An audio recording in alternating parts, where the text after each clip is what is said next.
તો સુરતમાં મેઘરાજાએ ધમાકેદાર બેટિંગ કરી અનેક એવા વિસ્તારો જ્યાં વરસાદી પાણી ફરી વળ્યા હતા। ભારે વરસાદને કારણે જનજીવન પ્રભાવિત થયું છે। અઠવાલાઇન્સ વિસ્તારમાં વરસાદી પાણીનો ભરાવ છે। ધોધમાર વરસાદને પગલે રસ્તાઓ પાણીમાં ગરકાવ થયા, જેના કારણે વાહન ચાલકો પરેશાન થયા હતા। હવામાન વિભાગ દ્વારા કરવામાં આવેલી આગાહીના પગલે આજ રોજ સુરત શહેરમાં મેઘરાજાએ પોતાની ધુવાધાર ઇનિંગ બોલાવી છે અને આ પ્રમાણે જે વરસાદી પાણી ભરાવાની સ્થિતિ છે તે હવામાન વિભાગ દ્વારા કરવામાં આવેલી આગાહીના પગલે આજ રોજ બપોર બાદ મેઘરાજાએ સુરતમાં ધુવાધાર ઇનિંગ બોલાવી છે અને આ પ્રમાણે જે વરસાદી માહોલ છે તે સુરતમાં જોવા મળી રહ્યો છે। ધોધમાર રૂપે જે વરસાદ છે તે પડી રહ્યો છે અને વરસાદના પગલે જે મુખ્ય માર્ગો ઉપર વરસાદી પાણી છે તે હાલ ફરી વળ્યા છે।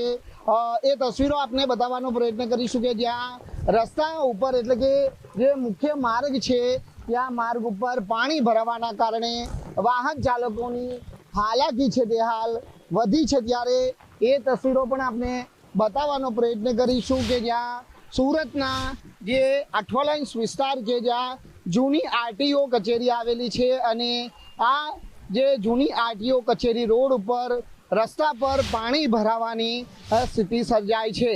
એટલે ધોધમાર રૂપે જે વરસાદ છે તે સુરતના અલગ અલગ વિસ્તારોમાં છે તે હાલ વરસી રહ્યો છે।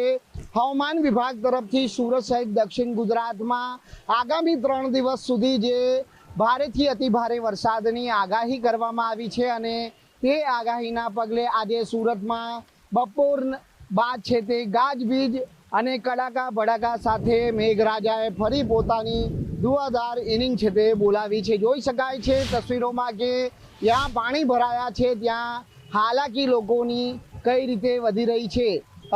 અઠવાલાઇન્સ જે વિસ્તાર છે એ વિસ્તારથી અઠવાલાઇન્સથી સિવિલ 4 રસ્તા જવાનો આ મુખ્ય માર્ગ છે અને તે માર્ગ ઉપર પાણી ભરાવાની હાલ સ્થિતિ સર્જાય છે। જોકે હજી પણ સુરત સહિત દક્ષિણ ગુજરાતમાં ભારેથી અતિ ભારે વરસાદ પડવાની સંભાવના છે।